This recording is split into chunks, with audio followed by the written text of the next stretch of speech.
So let's talk about the relationship between sensitivity, discernment, and fear. So we all have sensitivity, and it's all highly tuned, whether we listen to it or not.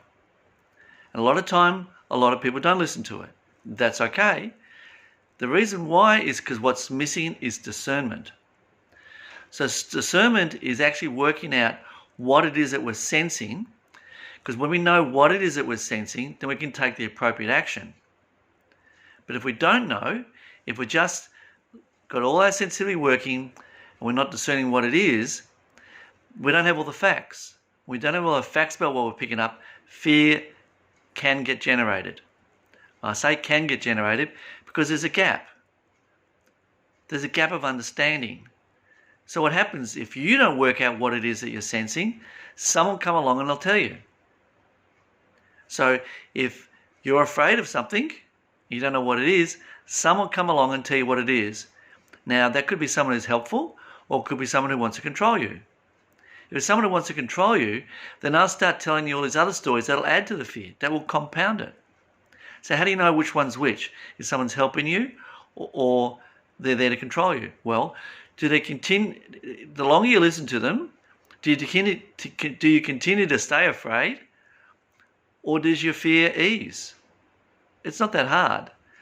So if someone's continually talking to you and you're continually remaining afraid, then that's the objective. The objective is to keep you afraid. I always share with you all sorts of things that would help. They'd share solutions that you have control over, not solutions that you don't have control over. Let me say that again. If someone really wants to help you, they'll share with you solutions that you have control over. So what happens when we are trying to help someone else who's really sensitive and we really want to help them, but we don't know what to do? Let's take an example of a small child. My mother, when she's very, very small, used to play out in a back garden with trapdoor spiders. Now, they're deadly. They go down a little hole and come up and the trapdoor opens and Mum would be there playing with them.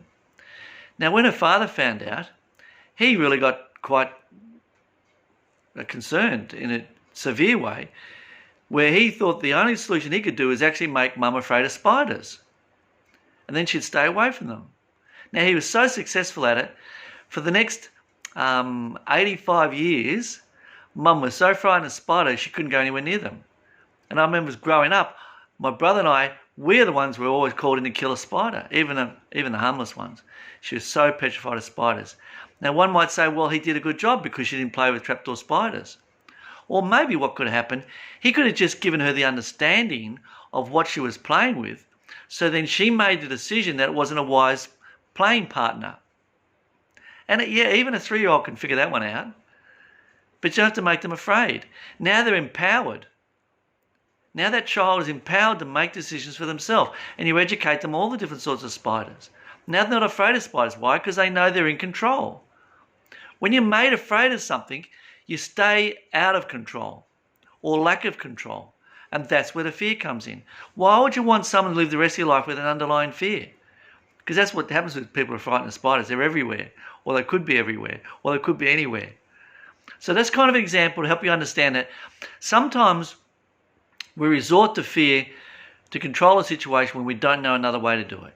Well, I get that happens, but also it's an opportunity to go searching for what else can I do here to give understanding to this person so that it can relax and actually start to use the sensitivity and make something of it. And another example of that is when my daughter was going to creche, I walked in there one day early to pick her up and I found 2 policemen leaving the place. And I said, what were the policemen doing here? She says, they came in for our yearly stranger danger conversation. And I said, and so what did they say about stranger danger? And she told me, how they educate them not to talk to strangers. And I said, I don't want my daughter told that. I want my daughter talking to strangers.